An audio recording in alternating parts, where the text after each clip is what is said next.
I'm here at the propagation station, and I want to show y'all what's growing.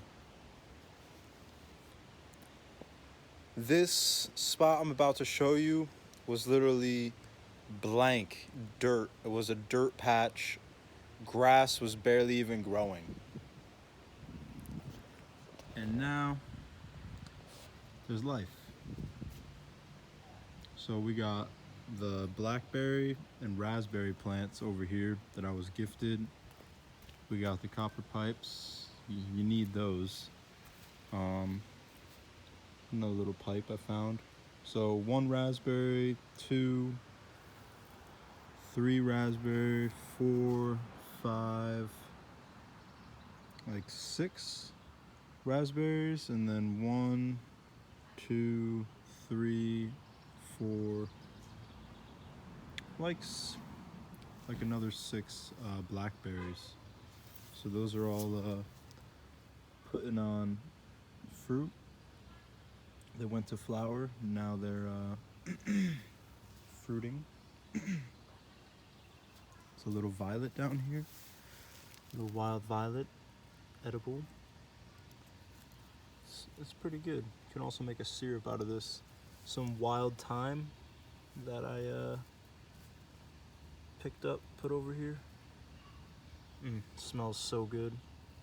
Wild thyme. And when I step my foot in, it's just wet, like, because I made a little swale right here, so when it rains the water comes this way and stays in this area. That's one of the things that brought so much life back to this area. And then all the little elderberry cuttings, those are all elderberry. Gonna be a full-size elderberry bush one day. By the end of this season they'll be able to be pulled up and sold as elderberry plants, and then by the end of next year they'll be 8 feet tall.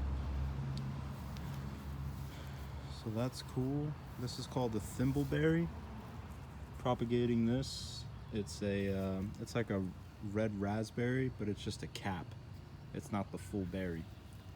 Strawberries right here, putting on some flower. That's nice.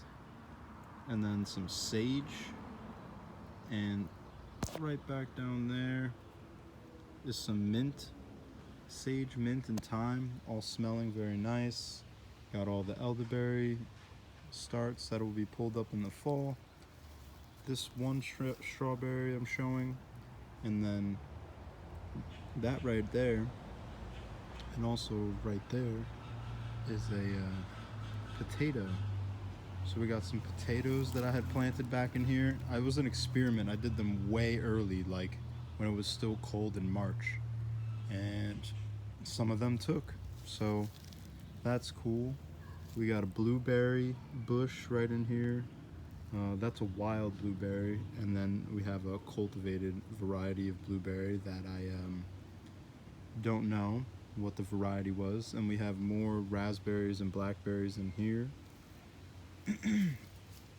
I also tried some tomatoes in here, but they didn't look like they were doing too good, but we'll see what happens. And then we also got the ground cherry in here, mixed in with this raspberry. Yeah, this is the ground cherry. It's putting on fruit. Once it's ready, they'll turn yellow and fall to the ground.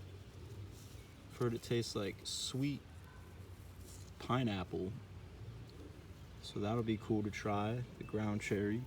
And yeah, we got more potato right in there, more strawberry, 2 different kinds right in here, and then the more blackberries. So it's cool to know that the potatoes are growing in almost full shade.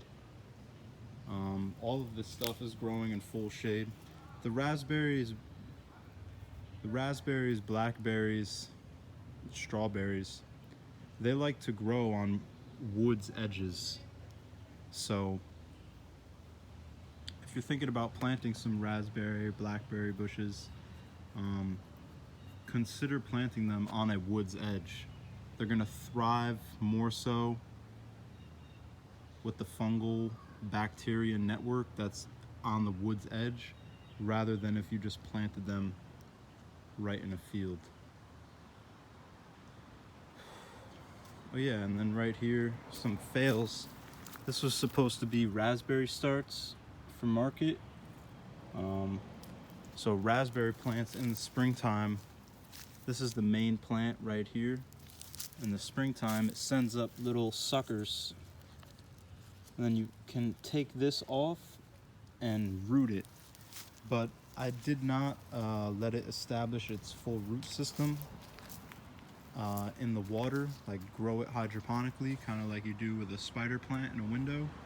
I was a little impatient and I thought I did it for long enough, and I just put the raspberries in little dirt starter cups, and they all died besides 2.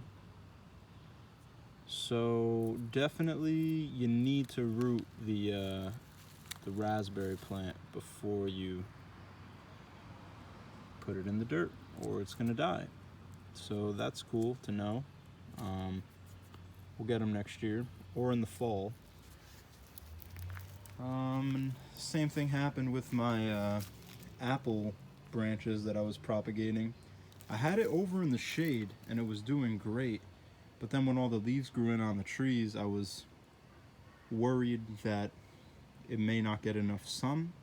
So when I moved it into the sun, it killed the branches. So it turned out that it being in the shade was actually to its benefit and a positive, because then the sunlight hit the water and probably killed off all the good beneficial bacteria in there and made it not good anymore. And then I've been getting some weird aromas. I live in an apartment. There's other apartments around me. And yeah, sometimes it's just like some stanky funk rolling through the air. So I thought it would be good to do some flowers in some pots right here. So we got some amaranth coming up, and that's a lettuce. And then these were supposed to be lettuce starts for full heads of lettuce, but I left them out in the rain and it poured on them. I might try and still salvage a few. Oh, they were doing so good. This is one of the things I'm having the hardest time with, is starting the seeds and getting them up to the garden. They come up and then I just miss the window and they either get rained on or fried by the sun. We'll get it though. We'll get it locked in. But yeah, so I like to make these videos and get the point across that you do not need a lot of space to grow a large amount of food. I'm gonna have berries for days. Literally, I'm gonna have berries for like a month. And then gonna be able to harvest potatoes, strawberries, raspberries, red raspberries, black raspberries. Propagating a thimbleberry bush, 3 of them. Propagating grapevines, propagating over 100 of elderberry bushes, which is a very medicinal medicine. So just some food for thought. And there's tomatoes in here possibly, and you've seen the ground cherry, so, and blueberries as well. And then the herbs, the thyme, the sage, the mint. So don't limit yourself. Even if you had just a little rectangle as big as the outline of where these black pots are, you can be growing something. Even if it's pots on a windowsill, you can be growing something. Even if it's just flowers, you know.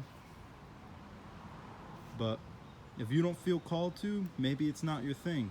And if it's not your thing, I would highly suggest supporting your local farmers. Find your local farmers market, find your local health food store, or find your local farmers directly and support them. Because the food that comes from 3,000 miles away is decomposing. It's decomposing, and it's not filled with the nutrients that our body needs to thrive. One love, wholeness. Until the next one.